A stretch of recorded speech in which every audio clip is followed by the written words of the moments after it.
ने उस पर कुछ बात करना चाहते थे, लेकिन मैंने गवर्नर साहब से यही रिक्वेस्ट की कि उनके जो ख्यालात या ऑब्जर्वेशंस हैं वो एक दिन मैं पहले एक टेलीविज़न प्रोग्राम पे पूरे सुन चुका था। जो जो उनकी ऑब्जर्वेशंस थी मैंने कहा वो आप लिख के भेज दें, जो सही तरीका है, इसलिए कि डिस्कशन तो तब होती है अगर आप मुझे पता नहीं हो कि आपके क्या पॉइंट ऑफ व्यू है। आपका पॉइंट ऑफ व्यू मैंने सुन लिया है और आप वो लिख के भेज दें। इंशाल्लाह हम जो भी काबीना के सामने रखेंगे, गवर्नर साहब का ये हक़ है कि वो लिख के भेजें। तो बातचीत बेसिकली उनसे बाकी और मुल्की उमूर पे और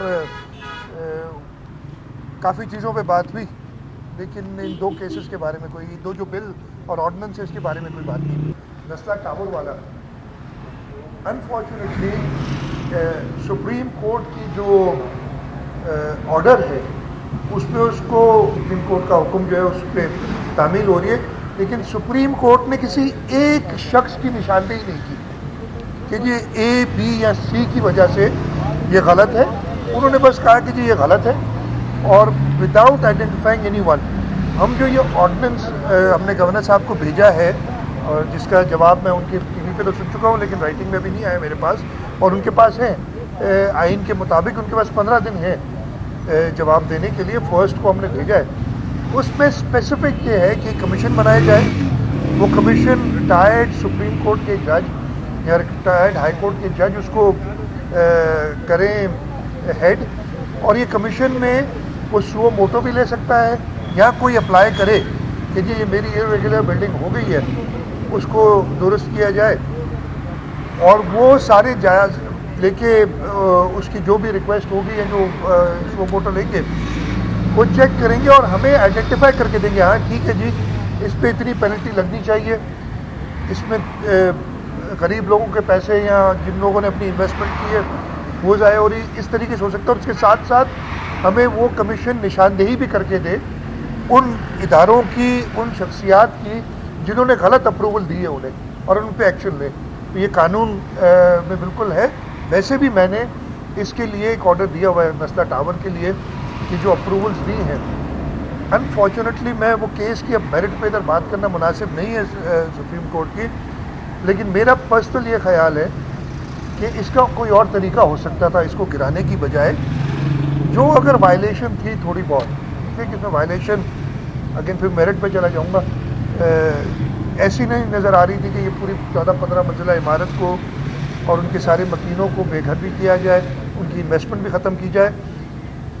अगर यहाँ पे मैं खड़ा हूँ इस्लामाबाद में, अगर इस्लामाबाद में वो 1 कॉन्स्टिट्यूशन एवेन्यू था, कौन सा था, उसमें अगर बड़े बड़े लोगों के मकानात थे और उसको 17 अरब की मेरा ख्याल है पेनल्टी थी। मतलब 17 अरब की पेनल्टी का मतलब है कि 17 अरब तो सिर्फ पेनल्टी थी।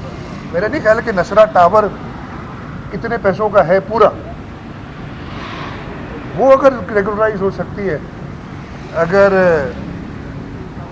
इस शख्स के इस मुल्क के आला तरीन एक ओहदे पे फाइज शख्स की रेगुलराइज हो सकती है, तो ये चीज़, और मैं ये रेगुलराइज की बात कर रहा हूँ, जिन लोगों ने ये गलत अप्रूवल्स दी हैं उनको छोड़ने की बात नहीं कर रहा हूँ मैं, उनको बिल्कुल सज़ा होनी चाहिए।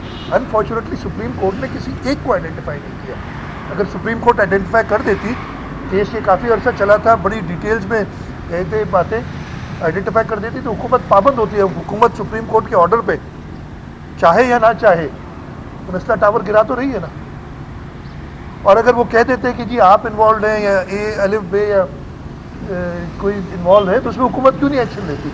तो इधर ये रहेगी बात। लेकिन as chief executive the province मैं ऑलरेडी कह चुका हूँ कि इसकी इंक्वायरी करके आइडेंटिफाई तो करें, और ये जो वायलेशन है वो कितनी है और इसका कौन जिम्मेदार है। हिस्ट्री में नहीं, बहुत बारी लंबी बात हो जाएगी।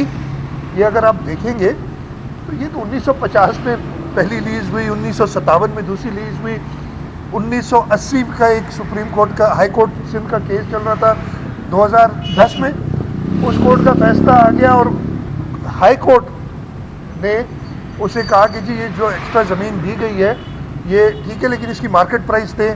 उसकी अपील चल रही है, अभी तक ये सारी चीज़ें सामने आई नहीं, लेकिन वो गिराने का ऑर्डर दे दिया गया। अब सुप्रीम कोर्ट के हुक्म के पाबंद है।